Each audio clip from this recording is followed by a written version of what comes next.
Hello everyone, welcome back to my channel. और आज का हमारा टॉपिक है जंतुओं में पोषण। जंतुओं के पोषण में हम लोगों ने पहले जान चुके हैं अमीबा के बारे में कि अमीबा में पोषण किस विधि से होता है। अब हम लोग जानेंगे कि मनुष्य में पोषण किस प्रकार से होता है। तो आज हम लोग बात करेंगे मनुष्य का पाचन तंत्र। मनुष्य का पाचन तंत्र। हम लोग जानते हैं कि मनुष्य तथा जो भी है सभी उच्च श्रेणी के जंतुओं में भोजन के पाचन के लिए विशेष अंग होते हैं, जिसे क्या कहा जाता है? आहार नाल। आहार नाल। आहार नाल से संबंध कुछ पाचक ग्रंथियां होती है जो पाचन के लिए क्या करती है? पाचक रस स्रावित करती है, जिससे भोजन का पाचन होता है। आहार नाल उसे कहते हैं। इससे संबंध आहार नाल और इससे संबंध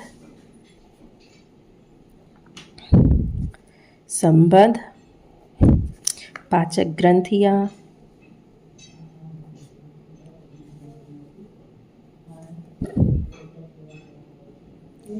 ग्रंथियां, और पाचन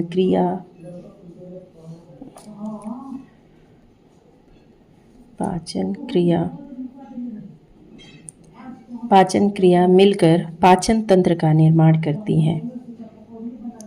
मिलकर पाचन तंत्र का निर्माण करते हैं।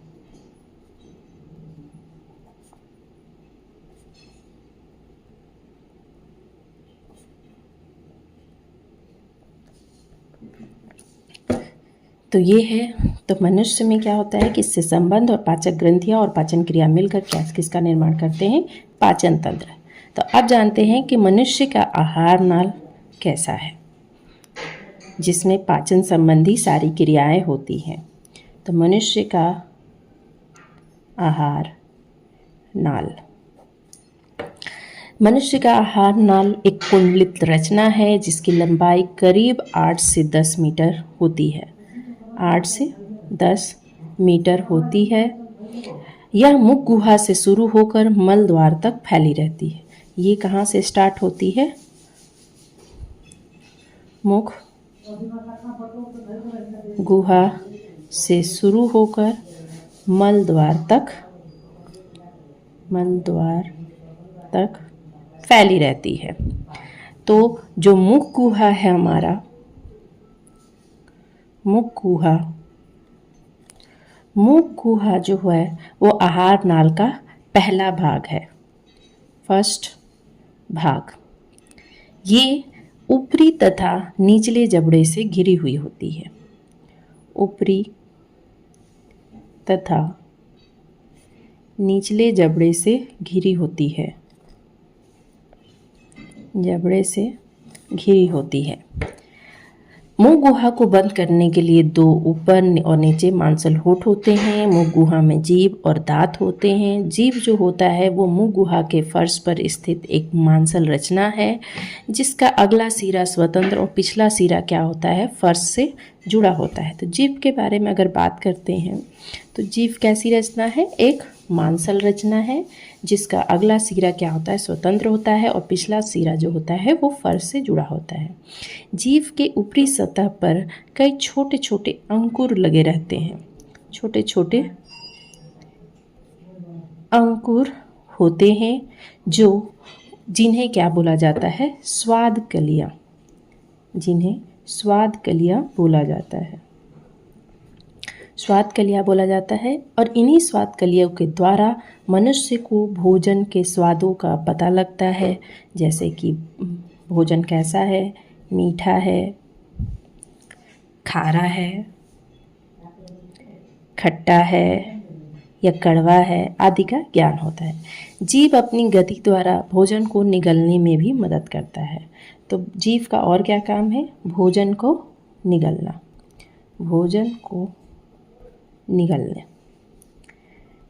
अब आते हैं दांत।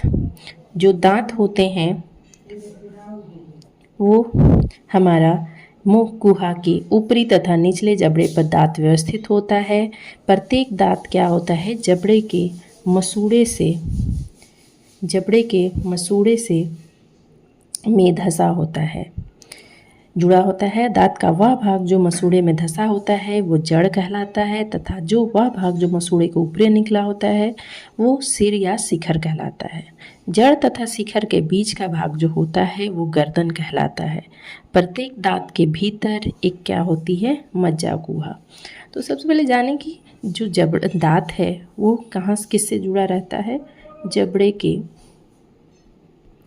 मसूड़े से जुड़ा होता है, मसूड़े से जुड़ा होता है, ठीक है।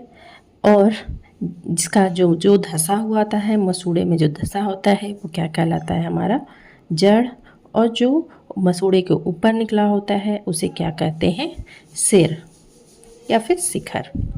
और दोनों के बीच का भाग क्या कहलाता है, जड़ और शिखर के दोनों के बीच का भाग ग्रीवा कहलाता है, मतलब कि गर्दन। प्रत्येक दांत के भीतर एक मज्जा गुहा होती है।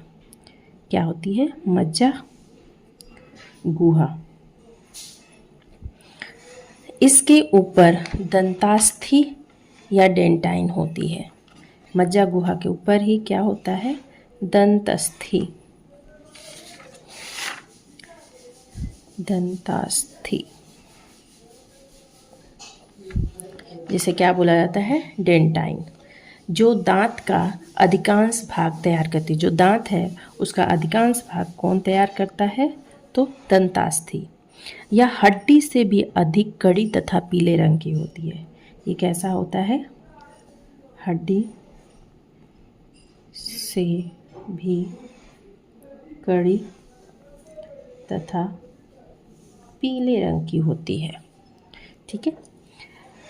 डेंटाइन के ऊपर इनामेल की एक कड़ी परत होती है। इसी के ऊपर एक इनामेल की कड़ी परत होती है, कड़ी परत होती है जो क्या करती है, दांत को, जिसका काम होता है दांत को सुरक्षा देना, दांत को सुरक्षा देना।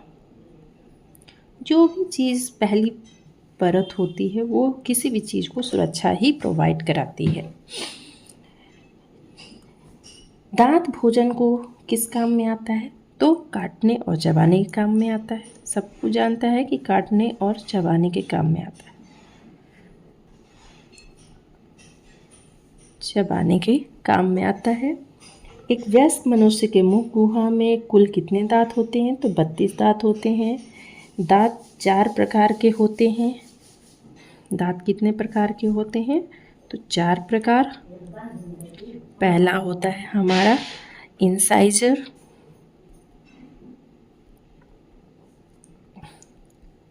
जिसको क्या बोला जाता है, कर्तनक। दूसरा होता है हमारा भेदक, जिसे क्या बोला जाता है, कैनाइन। तीसरा होता है अग्रचवर्णक,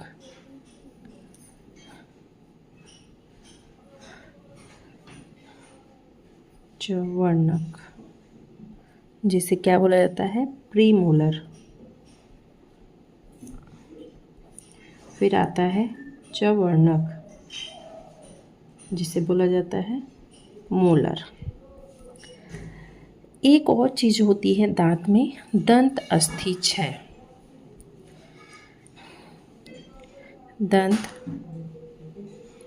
अस्थि क्षय, दंत अस्थि क्षय वो होता है जब हम लोग कोई मीठी चीज़ या मिठाई, चॉकलेट, आइसक्रीम खाते हैं और खाने के बाद हम लोग मुंह नहीं धोते हैं, दांतों को अच्छी तरह से साफ़ नहीं करते हैं, तब ये चीज़ें हमारे दांतों से क्या होती है, चिपक जाती है। और इनमें जो स्थित शक्कर होता है वो बैक्टीरिया पर रासायनिक क्रिया कर अम्ल बनाएंगे और यह अम्ल दांत की बाहरी कड़ी परत को क्या क्रिया कर उसे क्या कर देता है, नरम बना देगा और धीरे धीरे उस स्थान पर एक छिद्र बन जाता है जो क्या हो जाता है, दंत अस्थि क्षय कहलाता है। बैक्टीरिया तथा भोजन के महीन कण दांत से चिपककर एक परत का निर्माण कर देते हैं। जब इसे अच्छी प्रकार से साफ नहीं किया जाता है तब यह दांतों पर एक अस्थायी परत बना देते हैं, जिसे क्या बोला जाता है? दंत प्लाक। और अगर हम लोग अच्छे से नियमित रूप से भोजन करने के बाद दांतों की सफाई नहीं करते हैं तो बैक्टीरिया दांतों के भीतर प्रवेश कर जड़ों तक पहुंच जाएंगे। इससे दांत क्या हो जाते हैं? संक्रमित हो जाते हैं और दांतों में दर्द होना स्टार्ट हो जाता है। इसलिए हमें हमेशा दांत को अच्छे से तरीके से भोजन करने के बाद साफ करना चाहिए। अब मुख गुहा के बाद अगला पार्ट होता है, आहार नाल का अगला भाग होता है हमारा ग्रसनी। ग्रसनी में जो मुख गुहा का पिछला भाग होता है वो ग्रसनी कहलाता है। इसमें 2 छिद्र होते हैं। एक कहलाता है निगल द्वार। निगल द्वार जो कहाँ खुलता है? वो जाकर आगे ग्रास नली में खुलता है। जो निगल द्वार है वो कहाँ जाकर खुल रहा है? ग्रास नली में। और दूसरा होता है हमारा कंठ द्वार। कंठ द्वार जो हमारा खुलता है श्वास नली में। श्वास नली में जाकर आगे खुलता है। कंठ द्वार के आगे एक पट्टी जैसी रचना होती है जिसे क्या बोला जाता है? एपिग्लॉटिस।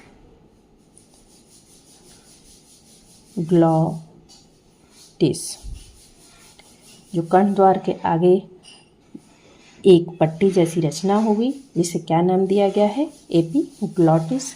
जब मनुष्य भोजन करता है तो यह पट्टी क्या करती है? कंठ द्वार को ढक देती है, जिससे भोजन क्या होता है? श्वास नली में नहीं जा पाता है और वो सीधे निगल द्वार के द्वारा ग्रास नली में पहुंच जाता है। तो इसके बाद का अगला भाग है हमारा ग्रास नली। ग्रास नली में क्या होता है? मुख गुहा से जो भी लार से सना हुआ भोजन होता है वो निगल द्वार द्वारा ग्रास नली में पहुंच गया। निगल द्वार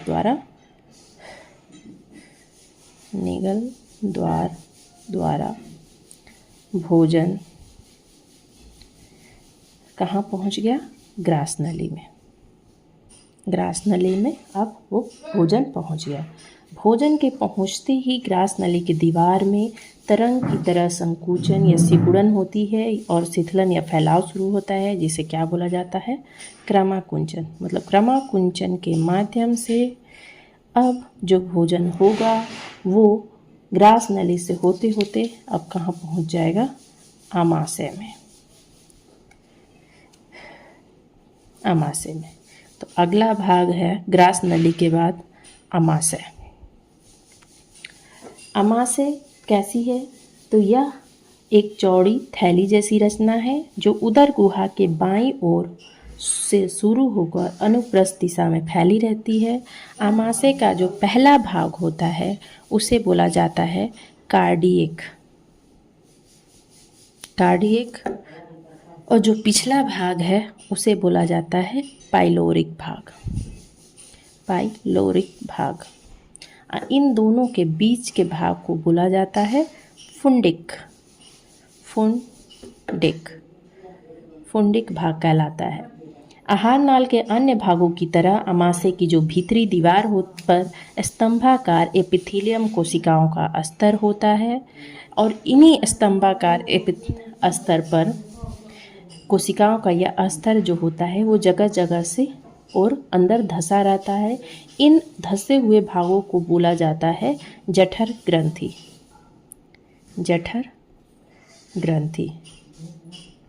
इसमें जठर ग्रंथि में क्या होता है कि जो स्तंभाकार एपिथेलियम कोशिकाएं हैं, स्तंभाकार एपिथेलियम कोशिकाएं हैं, वो जगह जगह से अंदर की ओर धंसा रहता है। अंदर की ओर धंसे रहते हैं। अंदर की ओर धंसे रहते हैं। ठीक है, तो इन्हीं को क्या बोला जाता है? यही धंसे हुए भाग कोशिकाएं क्या कहलाती है? जठर ग्रंथि कहलाती है या फिर आमाशय ग्रंथि कहलाती है। अब जो जठर ग्रंथि की कोशिकाएं हैं वो 3 प्रकार की होती हैं। जठर ग्रंथि की जो कोशिकाएं हैं वो कितने प्रकार की होती है? 3 प्रकार की। पहला होता है इसमें श्लेष्मा। श्लेष्मा श्लेष्मा जिसको बोला जाता है म्यूकस कोशिकाएं।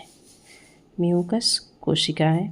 दूसरा होता है हमारा भीतीय, जिसे बोला जाता है अम्लजन कोशिकाएं।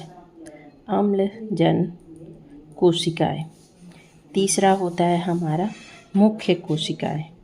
मुख्य या फिर जाइमोजिन कोशिकाएं। जाइमोजिन कोशिकाएं। इन तीनों प्रकार की कोशिकाओं के स्राव का सम्मिलित रूप ही क्या कहलाता है? जठर रस। इन तीनों प्रकार की कोशिकाओं के स्राव, जो भी स्रावित होगी वो इन सब से वो क्या कहलाएगी? जठर रस। जठर रस में हाइड्रोक्लोरिक अम्ल होता है। इसमें मौजूद होता है क्या? हाइड्रोक्लोरिक अम्ल। हाइड्रोक्लोरिक अम्ल, म्यूकस,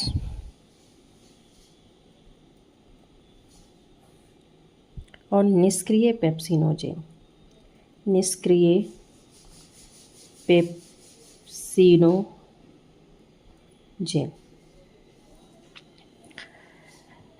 हाइड्रोक्लोरिक अम्ल जो होता है वो निष्क्रिय पेप्सिनोजेन को सक्रिय पेप्सिनमेमक एंजाइम में बदल देता है। इसका कार्य है कि निष्क्रिय को सक्रिय कर देना। सक्रिय पेप्सिन में बदल देना। और जो पेप्सिन है वो भोजन के प्रोटीन पर अब कार्य करेगा। भोजन के प्रोटीन पर कार्य कर, भोजन के प्रोटीन पर कार्य कर उसको पेप्टोन में बदल देता है। उसको पेप्टोन में बदल देता है। हाइड्रोक्लोरिक अम्ल एक जीवाणुनाशक भी है। ये एक जीवाणुनाशक भी है। जीवाणुनाशक भी है जो भोजन के साथ आने वाले बैक्टीरिया को क्या करता है? नष्ट कर देता है। म्यूकस स्राव क्या होता है? म्यूकस कोशिकाओं से होता है और म्यूकस आमाशय की दीवार तथा म्यूकस का कार्य है आमाशय की दीवार, आमाशय की दीवार तथा जठर ग्रंथियों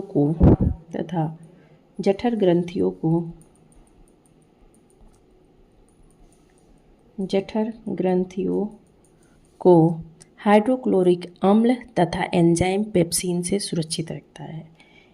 इससे निकलने वाली जो म्यूकस का स्राव होता है वह आमाशय की दीवार को और जठर ग्रंथियों को हाइड्रोक्लोरिक अम्ल तथा पेप्सिन से सुरक्षित करता है। मनुष्य के आमाशय में प्रतिदिन लगभग 3 लीटर जठर रस का स्राव होता है। लगभग 3 लीटर जठर रस का स्राव होता है। आमाशय की ग्रंथियों में से कभी कभी अत्यधिक अम्लीय स्राव होने लगता है, जिसके कारण इनकी दीवार को सुरक्षित रखने वाला जो म्यूकस है उनका स्राव घट जाता है।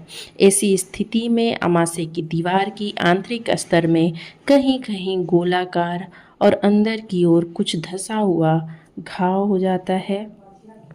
ऐसे घाव को बोला जाता है अल्सर। ऐसे घाव को क्या बोला जाता है? अल्सर। अल्सर होने का कारण क्या है?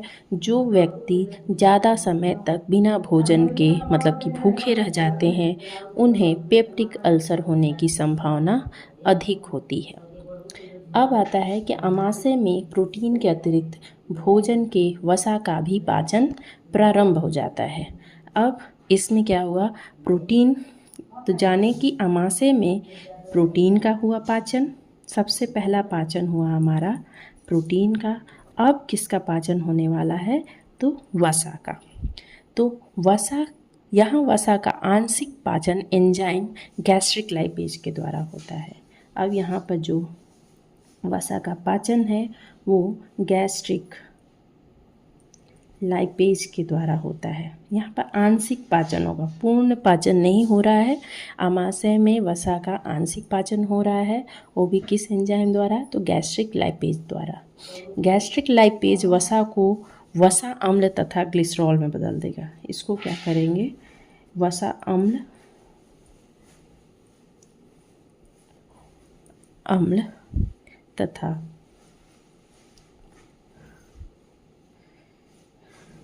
ग्लिसरॉल में बदल देगा। आमाशय में अब भोजन का जो स्वरूप है अब वो गाढ़े लेई जैसा हो गया, गाढ़े लेई जैसा हो गया है। अब भोजन कैसा हो गया है, गाढ़े लेई जैसा हो गया है, जिसे क्या बोला जाता है, काइम। इसे क्या बोला जाता है, काइम। अब काइम आमाशय के जो पाइलोरिक छिद्र है, हमारा पाइलोरिक भाग जो है वहाँ का पाइलोरिक छिद्र में छोटी आंत में जाकर पहुँच जाएगा। अब छोटी आंत के बारे में हम लोग नेक्स्ट वीडियो में बात करेंगे। तब तक के लिए thank you so much. If you like this video, hit the like button and share and subscribe my channel. Thank you so much.